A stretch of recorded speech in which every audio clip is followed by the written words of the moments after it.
In 1948, Zionist militias expelled 750,000 Palestinians from their homeland.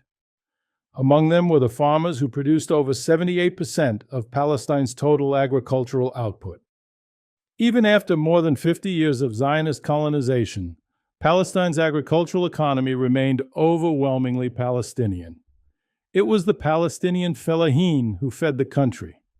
On the eve of the Nakba, Palestine was self-sufficient in vegetables, fruits, olive oil, dairy, meat, and legumes.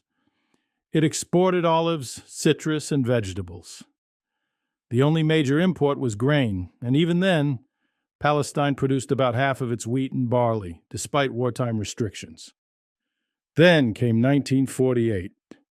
The Zionist militias seized fields ready for harvest, olive trees heavy with fruit, livestock still in the fields, but the farmers who knew the land had been driven out. Without the Palestinian fellahin who had cultivated those fields for generations, agricultural output collapsed. Lacking both labor and local expertise, the new state bulldozed roughly 250,000 acres of olive groves and orchards. In their place, fast-growing European pine forests were planted. This non-native monoculture replaced a diverse, agriculturally productive native ecosystem. The result was predictable. By 1950, Israel was dependent on food imports to feed its population. However, Israel was on the verge of bankruptcy and couldn't pay for the necessary imports. A food rationing system was instituted that lasted for 10 years. Israel's foreign minister warned the U.S. Secretary of Defense that Israel's population would be threatened with famine if food imports were interrupted. Israel now faced two existential crises. First, how to pay for the food imports, keeping the population from starving. Second, how to replace the hundreds of thousands of Palestinian workers who had been expelled. Let's start with the money problem. After the war, West Germany agreed to pay 3.45 billion Deutsche Marks in reparations for the Holocaust. At the time, there were approximately 3.5 million Holocaust survivors worldwide. Israel absorbed roughly 14% of them. Yet under the 1952 Luxembourg Agreement, the State of Israel received 87% of the reparations. The remaining 86% of survivors living in the United States, Canada, Europe, and South America were assigned just 13% of the funds. As late as 1956, German reparations made up 87.5% of Israel's entire development budget. This was the money that built Israel's infrastructure, the critical physical foundation of the country. But Germany wasn't the only source of funds. When the mandate ended in May 1948, the British just walked away from what they had created. As one historian put it, Britain created the problem child, then handed the bill to the Americans. And boy, did the Americans pay. U.S. government aid from 1950 to 1953, $296.2 million, about $3.6 billion in today's dollars. Food for Peace program from 1952 to 1974. $94 million in grants and $588.5 million in loans, about $7 billion in today's dollars. A U.S. State Department document from the era put it bluntly. Israel is not a viable state and requires outside financial assistance. It has been largely sustained by United States contributions, private and public. The Israelis' case for U.S. aid was that its population had exploded from 806,000 to nearly 1.4 million, and they needed a huge infusion of emergency aid to avoid famine. I'm going to go out on a limb here and assume the Israelis weren't bragging to the Americans about how they made the desert bloom while pleading for emergency bailouts to keep from starving. Because just months earlier, when Palestinian cultivators were working the same land, it supported an even larger population of 1.9 million people without the aid of American taxpayer money. When you add up the U.S. and German aid, on a per capita basis, Israel received more foreign aid than any nation in modern history. 23 times more than what Marshall Plan countries receive per person in the same 4-year period. In addition to those U.S. and German funds, global Jewish donations from 1945 to 1961 totaled an additional $700 million. But money alone couldn't solve everything. The Jewish state needed Jewish workers, and American Jews weren't lining up to work as field hands. The number of European and American immigrants was not sufficient. They would have to turn to Arab and Eastern Jews to fill the gap. Before 1948, Zionism was a European political movement. Virtually all of its leadership was Ashkenazi, and the vast majority of Jewish settlers were Ashkenazi. The virulent racism of the Zionists towards non-European Jews was not hidden. It appeared in public speeches, party debates, and even in the press. David Ben-Gurion, Israel's first prime minister, wrote, "An Ashkenazi gangster, thief, pimp, or murderer will not gain the sympathy of the Ashkenazi community, if there is such a thing, nor will he expect it. But in such a primitive community as the Moroccans, such a thing is possible." In 1949, in Israel's largest newspaper, Haaretz, journalist Aryeh Gelblum wrote of North African Jews, "The primitiveness of these people is unsurpassable. As a rule, they are only slightly more advanced than the general level of the Arabs, Negroes, and Berbers in their countries."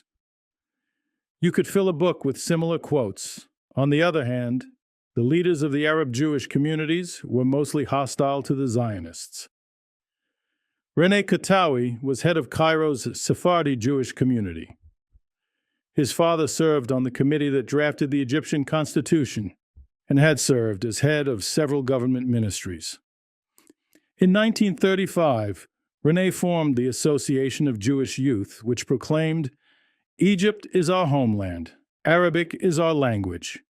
Sassoon Kaduri, head of the Jewish community in Baghdad, where Jews were more than 30% of the population, condemned Zionism and expressed support for his fellow Arabs in Palestine.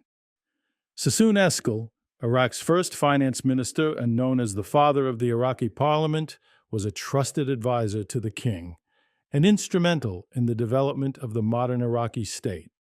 Yet today, Mizrahi Jews outnumber Ashkenazi Jews in Israel. So what changed? The Nakba. It was a traumatic shock that reverberated across the Arab world. Palestinian refugees brought accounts of massacres, expulsions, and entire villages destroyed.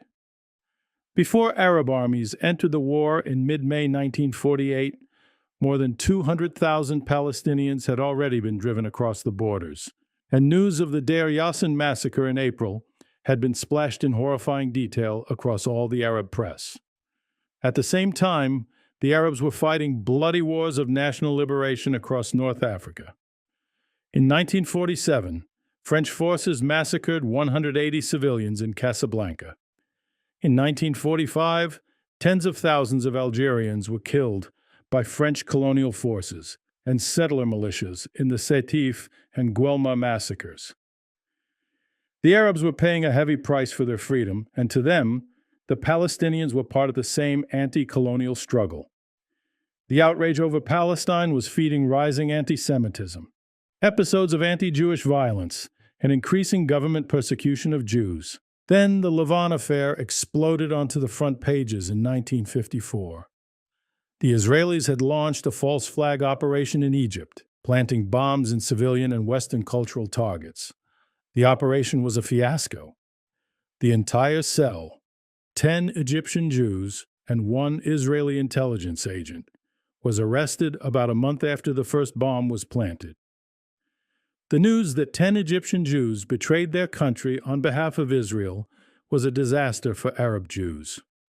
While this was happening, Israel was claiming to represent all Jews everywhere. Eliyahu Eliachar, an old Yishuv, Palestinian Jew, said, "By claiming that the State of Israel represented all Jews, the Zionist movement essentially handed a weapon to every anti-Jewish element in the Arab world." We turned our brothers in Egypt, Iraq, and Morocco into hostages. As the social compact that had made Arab Jews an integral part of Arab society for 1,000 years, ruptured, the Zionists held out the promise of a Jewish paradise in Israel. But the reality turned out to be quite different. In his book, Dear Palestine, historian Sheh Hazkani draws on once-censored letters from the IDF archives. One Moroccan soldier wrote home in 1948, "We came to Israel thinking we would find paradise. It was the opposite. We saw Jews with hearts like Germans. If you want my advice, stay in North Africa. It is better than the land of Israel." 58% of Mizrahi immigrants were sent to squalid Ma'abarot transit camps. Just 18% of European Jews were. From the camps, Mizrahim were pushed to peripheral development towns, border zones, depopulated areas, places with 20 to 30% unemployment and barely any infrastructure. Meanwhile, European immigrants were moved into apartments in Tel Aviv and Haifa, often into confiscated Palestinian homes.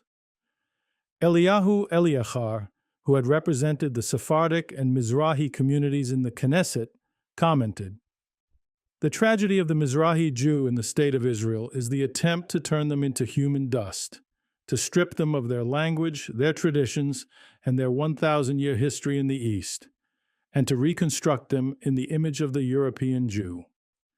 It is a form of cultural suicide imposed by the state." In 1959, Mizrahi anger and resentment over their treatment finally erupted into the Wadi Salib riots. Israel's subsequent rapid growth was not some up-from-your-bootstraps miracle. It was financed by an unprecedented tsunami of money from the United States, Germany, and global Jewish donors.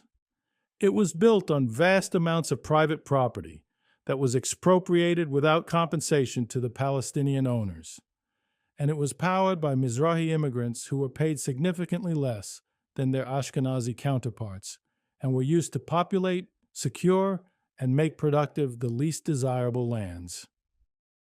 Even today, with a $600 billion economy, Israel remains the largest cumulative recipient of American taxpayer dollars. There were no miracles. Israel was the country born on third base that now claims it hit a triple. Thanks for watching. Please hit the like and subscribe buttons if you would like to see more content like this.